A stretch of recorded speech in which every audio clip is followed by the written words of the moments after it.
Now, we got to talk about this last season of Grey's Anatomy. My goodness. Yeah. You guys broke the internet. People were up in arms. I know. There was petitions. It's so exciting. Everyone's very passionate still. Very about passionate. The show. What did you think of the end of McDreamy?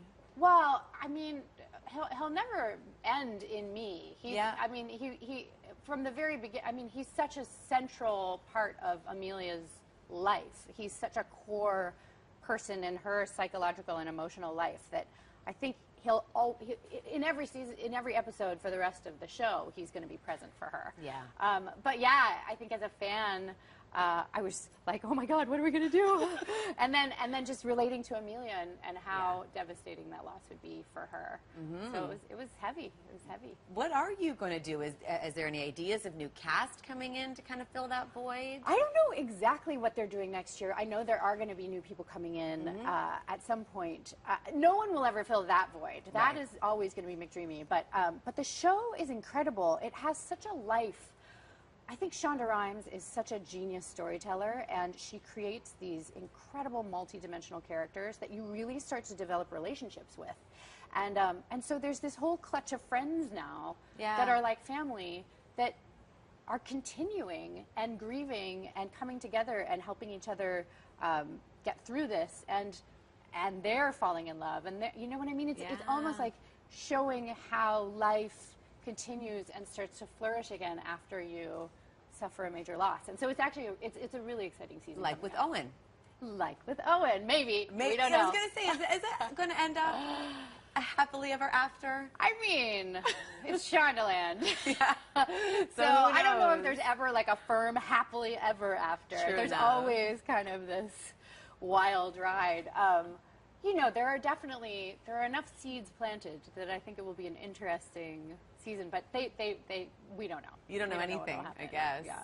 What was the fan reaction like to you when McDreamy died? Did people come up to you and were, you know, expressing their grief? Oh my gosh, I think I was in a shop yesterday, and this woman kind of came up to me and she was like, I can't believe it happened. I was devastated, and it's real to me, which, I mean, it's real to so many of us. That's right. So so you've become a counselor for people, a little for bit. viewers. We talk it out.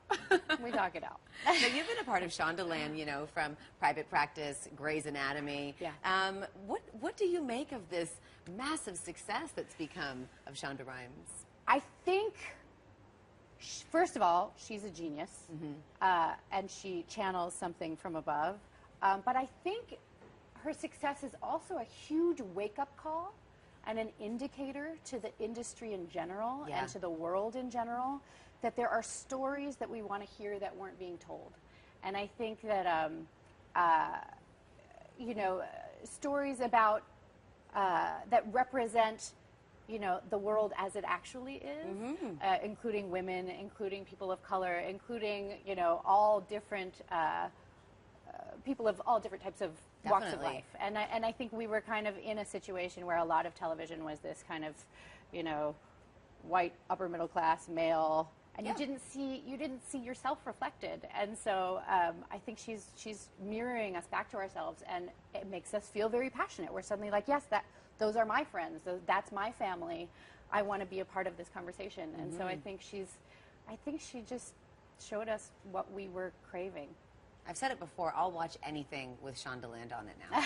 It's true. It's like a guarantee that you're going to be entertained and left wanting more. Yeah, it's definitely, she hits all of the major stops during every episode.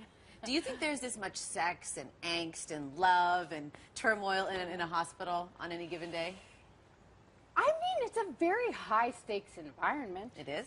It's like when you know, Love Actually, they're in the airport, and it's all these like big, huge moments. But hospitals too. I mean, people are being born, people are dying, people are experiencing huge,